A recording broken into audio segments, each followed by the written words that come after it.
In 3 minuti il TG del quotidiano La Nazione Siciliana. Prime prove per il rimpasto regionale. Tamaio, che non vuole andare al Parlamento europeo ma preferisce non dirlo, si incontrerà con Schifani e Tajani che lo scongiureranno di rimanere in Sicilia. Per fare poi entrare al Parlamento europeo Massimo Dell'Utri, candidato della DC e di Noi Moderati, si chiederà a Caterina Chinnici di rinunciare e fare l'assessora regionale alla sanità e nell'arco di un anno assumere poi un incarico prestigioso. Si parla della Corte Costituzionale. Rifiuti, male la prima, Schifani fa una nuova ordinanza. Da oggi in vigore una seconda ordinanza sui rifiuti del presidente Schifani.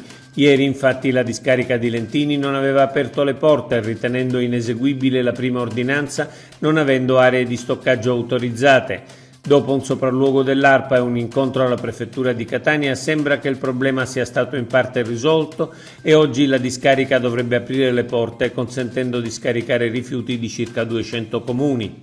Decontribuzione Sud prorogata a fine anno. Importante il risultato del ministro per il Sud Raffaele Fitto. In un incontro con la vicepresidente della Commissione europea Vestager ha ottenuto il via libera della Commissione alla proroga di 6 mesi della misura Decontribuzione Sud che consente l'esonero contributivo dei rapporti di lavoro dipendente delle regioni del Sud, in attesa di una nuova misura definitiva. Siccità colpisce Verbuncaudo, il feudo confiscato ai boss.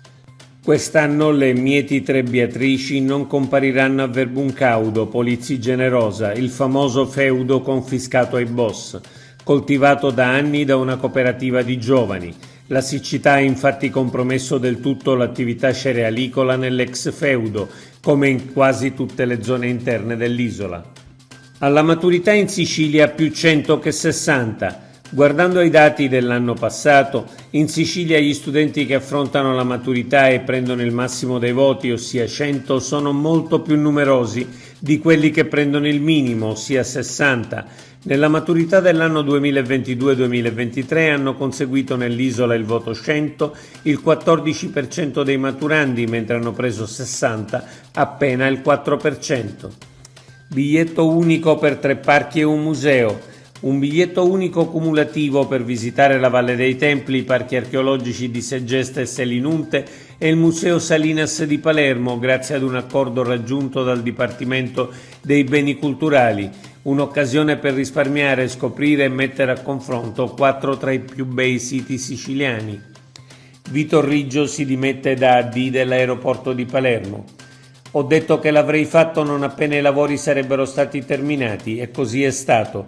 Lo abbiamo rimesso a nuovo, adesso mi godo la pensione. Con queste parole Vito Riggio, amministratore delegato GESAP, società di gestione dell'aeroporto di Palermo, ha presentato le dimissioni. Un manager capace, un uomo d'altri tempi che salutiamo con stima. Oggi è tutto per l'informazione del quotidiano La Nazione Siciliana. Il nostro sito www.lanazionesiciliana.eu